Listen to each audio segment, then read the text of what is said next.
Je m'appelle Camille Lorrain Desjardins. Là, si vous avez un certain âge, peut-être que vous vous demandez si j'ai des liens familiaux avec le célèbre père de la loi 101, Camille Lorrain. En fait, depuis que je suis toute jeune, je me fais parler de mon grand-oncle quand je me présente. Parce que oui, pour ceux qui se le demandaient encore, on a des liens familiaux. Je me souviens plus j'avais quel âge quand j'ai compris qui était Camille Lorrain, le frère de mon grand-père.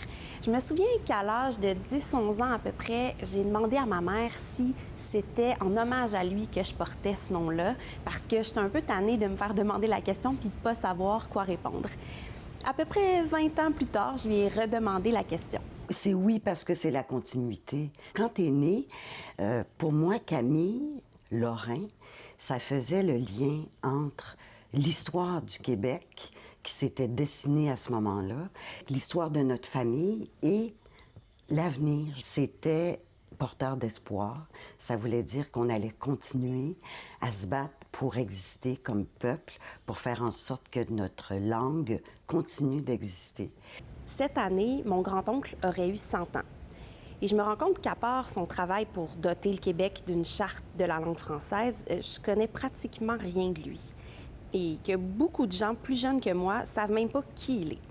J'ai voulu comprendre qui était mon homonyme. Qu'est-ce qui a poussé ce psychiatre-là à mener une longue lutte pour la reconnaissance de la langue française et l'indépendance du Québec? Et qu'est-ce qu'il nous laisse comme héritage aujourd'hui? Dr Lorrain, c'est un des fondateurs du Parti québécois. Il était président du comité exécutif dès la fondation du Parti québécois, en 68, 69. Moi, je l'ai surtout très bien connu lorsque il a été battu. En 73, pendant ces 3 années, 73 à 76, j'étais présidente de Montréal-Centre.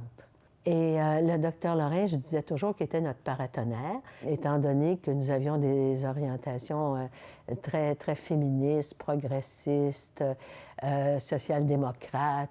On parfois heurtait M. Lévesque. Et le docteur, en fait, nous couvrait, comme on dit, là. J'ai été élue en 81 dans le comté de La Pelletrie, dans la région de Québec.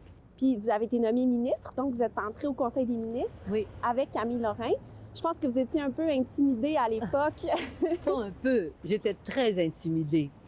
Comme je dis, j'arrive, j'ai 32 ans, dans un espace clos où tout le monde fume, dont le docteur Lorrain, évidemment, que j'ai toujours appelé docteur Lorrain. Je ne l'ai jamais tutoyé. C'était un homme de peu de mots, hein. Peu importe ce que les gens peuvent en penser. Il pouvait faire de très longs discours, mais au quotidien, il s'exprimait de façon très ramassée, très succincte. J'ai jamais vu le docteur Lorrain lever le ton, mais très ferme et déterminé. Bonjour. Oui, ça va bien, toi? Ça va bien. Allô, Pierre? Ça va bien, toi? Ben oui. Camille, qu'on connaît comme un politicien, un homme politique, méticuleux, sérieux, tout ça. Alors, en famille, c'était l'inverse de ça. Alors, c'est un homme qui aimait beaucoup, beaucoup rire, même se moquer de lui. Nous, on est une famille de 14 enfants, 13 enfants vivants. Et moi, j'étais le dernier de la famille. Camille, en plus d'être mon frère, c'est aussi mon parrain.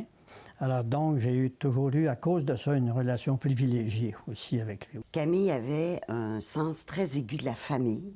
Je me rappelle que quand il y avait eu l'inauguration de la bibliothèque Camille Lorrain à Charlemagne, lui, qui venait de Charlemagne, avait parlé de l'importance de ses racines à Charlemagne, de l'importance de sa famille, des racines souterraines qui donnaient des ramifications. Pour lui, le Québec aussi, c'était un peu comme une grande famille. Le legs de Camille, c'est que c'est l'homme politique qui a finalement su découvrir l'âme québécoise. Et à partir de la lecture de l'âme québécoise, arriver avec quelque chose comme la loi 101. Alors donc, son attachement familial a quelque chose à voir avec son attachement pour le Québec, je pense. Parce que mon père était fier, indépendant, et il n'a jamais voulu rien demander aux hommes politiques. Mon père était très impliqué en politique. Alors, c'était un entrepreneur, mon père. Cela dit, c'était très rouge chez vous, hein? Ah oui, C'était absolument. les libéraux. Alors, c'était les libéraux, là, et là, c'était l'Union nationale de Duplessis qui était au pouvoir. Et à cause de ça, mon père, tout de suite, fini, plus aucun contrat, et c'était des années difficiles pour lui sur le plan économique. Mais mon père était un homme de principe, un des rares dans le village là, qui était très critique là, des aspects plus sombres de l'Union nationale. Et c'est sûr que ça a frappé Camille beaucoup. Je pense que l'image de son père qui se tenait debout dans les intempéries. Il a eu à faire une bataille sur la langue, bien sûr, sur la politique linguistique, et entre autres, il y avait certains désaccords avec M. Lévesque. Mais quand il affirmait une chose, on sentait qu'il en était tellement convaincu qu'il avait une détermination à toute épreuve et qu'il fallait se lever tôt pour le contrarier ou pour aller à l'encontre de ce qu'il présentait comme proposition. Bien sûr, c'était un homme qui avait des convictions profondes, il ne s'en cachait pas et il les affirmait très clairement. Mais cela étant, c'est ce que ça prend quand on fait de la politique et c'est ce que pour moi était Camille Lorrain. C'était pour inoculer de la fierté, c'était pour redonner de l'estime de soi à un peuple qui, bien des manières, avait été infériorisé.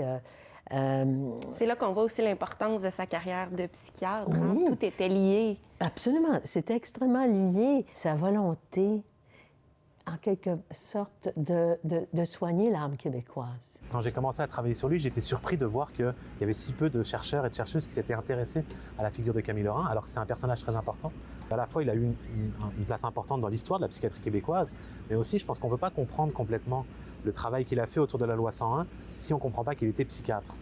Parce que c'est aussi dans une ambition, puis c'est pas moi qui le dis, c'est lui, hein, de psychiatriser, de psychanalyser le Québec, qu'il a engagé ses travaux autour de la loi 101 pour régler ce qu'il appelait un certain nombre de névroses du peuple québécois, et donc de faire reconnaître l'identité francophone du Québec. Ça participait un peu de cette thérapie que le docteur Lorrain a offert au Québec.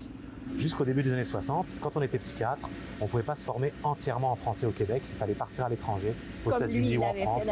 Exactement comme lui l'avait fait. Et donc lui, il a contribué à l'Université de Montréal à ouvrir un cursus complet pour que les psychiatres de la province puissent se former entièrement en français. C'était peut-être déjà un move un petit peu politique de sa part. C'est vraiment manquer de confiance en soi que de penser qu'on peut s'éteindre dans de pareilles conditions.